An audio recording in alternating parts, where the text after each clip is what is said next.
Very good afternoon, children. How are you? Please sit down. ଆମେ ବେଲେ ଗଲାକାଲି ଓଡ଼ିଶାର ପୁରପଲ୍ଲୀରେ ପରିଚିତ ଆମ ସମସ୍ତଙ୍କର ପ୍ରିୟ ଓଡ଼ିଶାର ଯଶସ୍ୱୀ କବି ଗଙ୍ଗାଧର ମେହେରଙ୍କର ଯେଉଁ କାଳଜୟୀ ଲେଖା ମଙ୍ଗଳେ ମହିଳା ଓଷା ସେ କବିତାଟିକୁ ଆମେ 4 ଦିନ ଧରି ପଢ଼ି ଚାଲିଛୁ। ଆଜି ହେଉଛି ତାର ଶେଷ 2ଟି ପଦ ଅଛି, ଆମର ଶେଷ ଗୋଟିଏ ପଦ ଅଛି, ତାକୁ ଆଜି ଆମେ ଆଲୋଚନା କରୁ। ତ ତା ପୂର୍ବରୁ ମୁଁ କେତୋଟି ସଂକ୍ଷେପରେ ପ୍ରଶ୍ନ ପଚାରୁଛି, ଆମେ ତାକୁ ଟିକେ ବିଷୟକୁ ମନେ ପକାଇବା। ତା କହନ୍ତି ରିକ୍ୟାପ୍।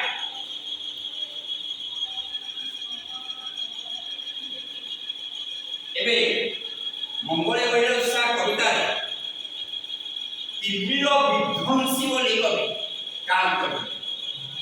ଗ୍ରୁପରେ କହିବେନି, ହାତରେ ବି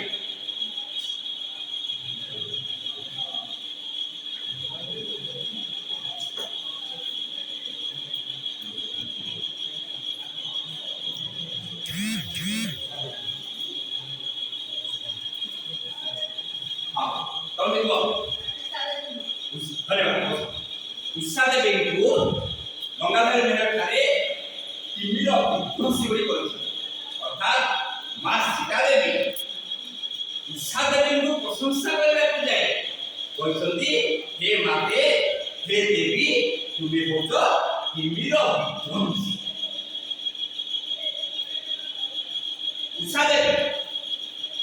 ଉଷା ଦେବୀ କାହାର ମଙ୍ଗଳ କାମନା କରିବା ପାଇଁ,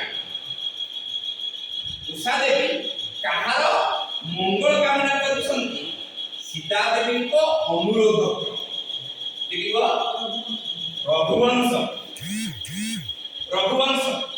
ରଘୁବଂଶ ଓ ତାଙ୍କ ନିଜ ସ୍ୱାମୀ ପ୍ରଭୁ ରାମଚନ୍ଦ୍ରଙ୍କର ମଙ୍ଗଳ କାମନା କରିବା ପାଇଁ ସେ ନିବେଦନ କରିଛନ୍ତି। ଧନ୍ୟବାଦ।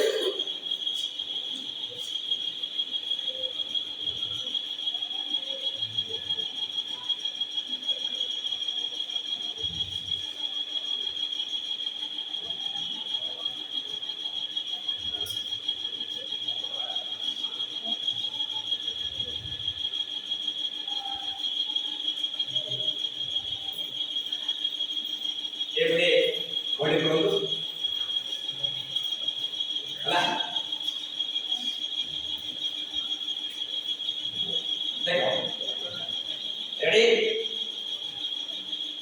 ଟିକେ ଧ୍ୟାନ ଦେବେ।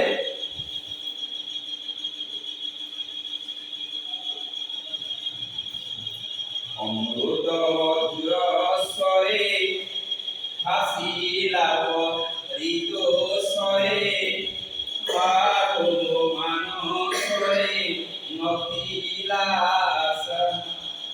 করিব অঙ্গে বিহার রাজলক্ষ্মী উদভার সতী করি পরিহার ভোগ পিপাসা ভাগ্যবতী মোতে সংসারে বলিবে তো একা পর সংসারে।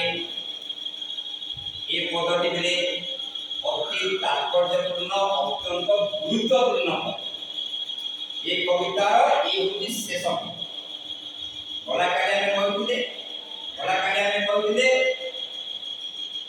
মা সীতা দেবী ବାଲ୍ମୀକି ଆଶ୍ରମରେ ଥିବା ଋଷିକନ୍ୟା ମାନଙ୍କ ସହିତ କେଉଁ ନଦୀକୁ ଯାଇ ସ୍ନାନ କରିବାକୁ ଯାଇଥିଲେ?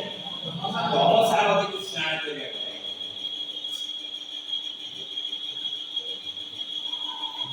ହେଲା, ତ ତମସା